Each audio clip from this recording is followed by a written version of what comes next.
சென்னை நந்தனம் அரசு கலைக்கல்லூரி கேண்டீனில் பணிபுரிந்து வந்த சற்று மனநலம் பாதிக்கப்பட்ட இளம் பெண்ணை பாலியல் வன்கொடுமை செய்ததாக கேண்டீன் உரிமையாளர், அவரது நண்பர் மற்றும் உணவக மாஸ்டர் ஆகிய 3 பேரை போலீசார் கைது செய்தனர். இதுகுறித்தான கூடுதல் விவரங்களை வழங்கவிருக்கிறார் செய்தியாளர் கதிரவன். கதிரவன், வணக்கம். விவரங்களை பகிரலாம்.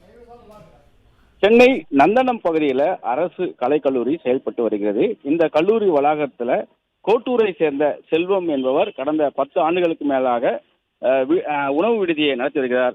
அந்த விடுதியில கடந்த 20 நாட்களுக்கு முன்பாக அரியலூரை சேர்ந்த பெண் ஒரு வேலை கேட்டு வந்து உதவியாளராக பணிக்கு சென்றிருக்கிறார். 22 வயதான அவர் நேற்று பணியில் இருக்கும்போது புதுக்கோட்டையை சேர்ந்த குணசேகர் என்ற மாஸ்டர் நேற்று தான் பணிக்கு சென்றிருக்கிறார். அவர் பாலியல் வன்கொடுமை செய்து உள்ளார். அப்போது அலற சத்தம் கேட்டு அங்கு இருக்கக்கூடிய காவலாளி மற்ற சிலர் சேர்ந்து அந்த பெண்ணை மீட்டிருக்கிறார்கள். அந்த குணசேகரை பிடித்தும் சைதாப்பேட்டை காவல் நிலையத்தில் ஒப்படைத்திருக்கிறார்கள். போலீசார் வழக்கு பதிவு செய்து மாஸ்டரான குணசேகரனை கைது செய்திருக்கிறார்கள்.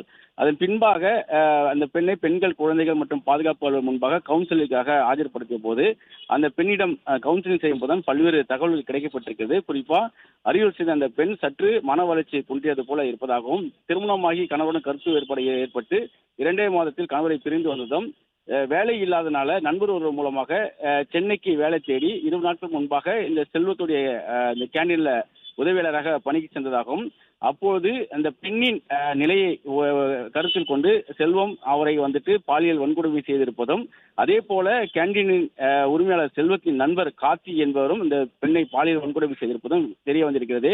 இதனை அறிந்து கொண்ட அந்த மாஸ்டர் தான் குணசேகர் நேற்று ஒரே நாளில் அந்த பெண்ணிடம் பாலியல் வன்கொடுமை செய்திருப்பதும், அப்பொழுதுதான் அவர் பிடிபட்டிருப்பதும் விசாரணையில் தெரிய வந்திருக்கிறது.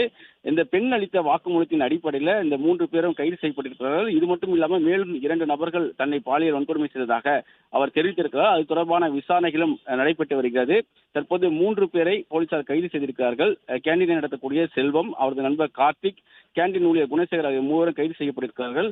இந்த செல்வம் என்பவர் திமுக பிரமுகர் என்றும் கூறப்படுகிறது. அது தொடர்பாக விசாரணைகள் நடைபெற்று வருவதாகவும் தகவலானது கிடைக்கப்பட்டிருக்கிறது. பிளே ஸ்டோர் மற்றும் ஆப் ஸ்டோரில் இருந்து பாலிமர் செயலியை QR கோடு மூலம் பதிவிறக்கம் செய்யுங்கள். செய்திகளை உடனுக்குடன் பெறுங்கள்.